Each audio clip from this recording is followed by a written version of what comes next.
Tension لینے سے انسان کا بی پی اور شوگر ویسے ہی بڑھ جاتا ہے۔ ضاد کے مخرج کے بارے میں بعض لوگ پوچھتے ہیں کہ اس کا صحیح تلفظ کیا ہے۔ بعض حضرات کہتے ہیں کہ ولدالین یعنی دال ہے، اور بعض کہتے ہیں کہ ولغالین قرآن مجید میں پڑھا جاتا ہے جیسے قاری حضرات پڑھتے ہیں، یعنی غین کی مشابہت دے دیتے ہیں، اور بعض ضاد پڑھتے ہیں ولضالین، تو یہ ضوا کے مشابہ ہے۔ تو دیکھو اس میں تلفظ دیکھا جائے حقیقی معنی میں تو یہ الگ ہی ہے لفظ ضاد، اور جمال القرآن میں حضرت تھانوی رحمۃ اللہ علیہ نے اور دیگر جو تجوید کی کتابیں ہیں ان میں لفظ ضاد کا صحیح جو مخرج بیان کیا گیا ہے وہ یہ ہے کہ زبان، آپ کی زبان کا دایاں یا بایاں حصہ، مثال کے طور پر یہ بایاں حصہ یہ والا، یہ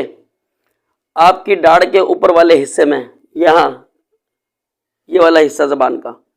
دانتوں کا، اس والے حصے میں آپ کی یہ زبان لگے تو پھر لفظ ضاد میں جیسے ادا کر رہا ہوں ضاد، تو اس طرح یہ اس کا صحیح تلفظ ادا ہوگا۔ باقی بعض حضرات کہتے ہیں کہ ضاد پڑھنا چاہیے یعنی دال پڑھنا چاہیے، بعض کہتے ہیں کہ یہ غاد پڑھنا چاہیے۔ تو صحیح بات یہ ہے کہ اس کا تلفظ حضرت تھانوی رحمۃ اللہ علیہ نے جو لکھا ہے وہ یہی لکھا ہے کہ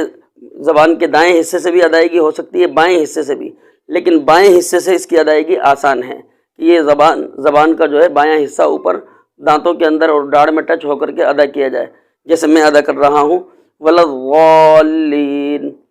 یا اور بھی کوئی اس طرح کی ضاد والی مثال کوئی اور بھی ہو سکتی ہے۔ باقی لفظ ضاد پر ایک کتاب بھی موجود ہے جس میں اس کی مکمل تفصیل ہے۔ اسی طرح بنوری ٹاؤن کا فتویٰ بھی آپ دیکھ سکتے ہیں، گوگل پہ سرچ کریں تو وہاں پر بھی اس کی ڈیٹیل مل جائے گی۔ اسی طریقے پر احسن الفتاویٰ کی دوسری جلد کے اندر لفظ ضاد پر پوری تفصیل دی ہوئی ہے۔ بہرحال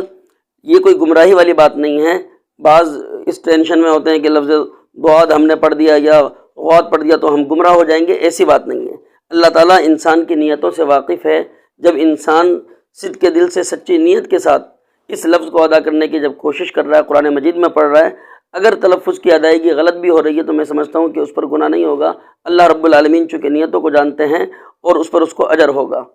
اور فقہاء نے ضاد کے بارے میں ایک باقاعدہ قرآن مجید میں ہے وجوہ یومئذ ناظرہ الی ربہا ناظرہ، تو اس آیت سے بھی پتہ چلتا ہے کہ یہ ضوا کے مشابہ ہے۔ فقہاء نے کہا کہ اگر اس کو ضوا کے مشابہ کر کے پڑھ بھی دیا تو بھی نماز ادا ہو جائے گی۔ بہرحال یہ ضوا کے زیادہ مشابہ ہے، ضاد کے اور غین کے مشابہ نہیں ہیں۔ باقی میں ان پر جرا نہیں کر سکتا، بڑے قاری حضرات پر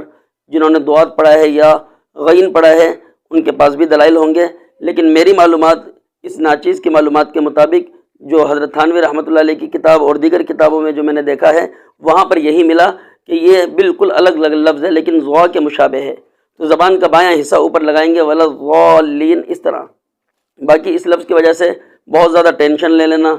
کہ گمراہ ہو جائیں گے، کفر میں چلے جائیں گے، تو ایسی بات نہیں ہے۔ ٹینشن لینے سے انسان کا بی پی اور شوگر ویسے ہی بڑھ جاتا ہے، تو لہٰذا ٹینشن لینی نہیں چاہیے، بلکہ جو ہے مجہولات کو معلومات میں تبدیل کرنے کی کوشش کر کے بعمل ہونا چاہیے۔ یعنی انسان کو جو چیزیں معلوم نہیں ہیں ان چیزوں کے بارے میں معلومات لے کر اہل علم سے، علماء سے پوچھ کر، دینی کتابوں سے استفادہ حاصل کر کے اس کے مطابق پھر عمل کرنا چاہیے۔ باقی پھر انسان سے اگر مسٹیک غلطی بھی ہو جاتی ہے کہیں نہ کہیں تو کوئی بات نہیں، اللہ رب العالمین اپنے بندے کی وہ غلطیاں جو جان بوجھ کر وہ نہیں کرتا، بھول میں اس سے ہو جاتی ہیں یا انجانے میں ہو جاتی ہیں، تو ان غلطیوں کو اللہ رب العالمین معاف فرما دیتے ہیں۔ حدیث مبارکہ کا مفہوم ہے رفع عن امتی الخطأ والنسیان، بھول چک کی غلطی تو ویسے ہی معاف ہے۔ تو اگر کسی کو صحیح مخرج پتہ نہیں تو اس پر گمراہی کا فتویٰ نہیں لگے گا کہ وہ گمراہ ہو گیا یا اس کے خلاف کوئی اس طرح کی بات کہ جناب وہ اس کی نماز نہیں ہوگی۔ بہرحال لفظ ضاد کا صحیح تلفظ میں نے بتلا دیا، باقی نماز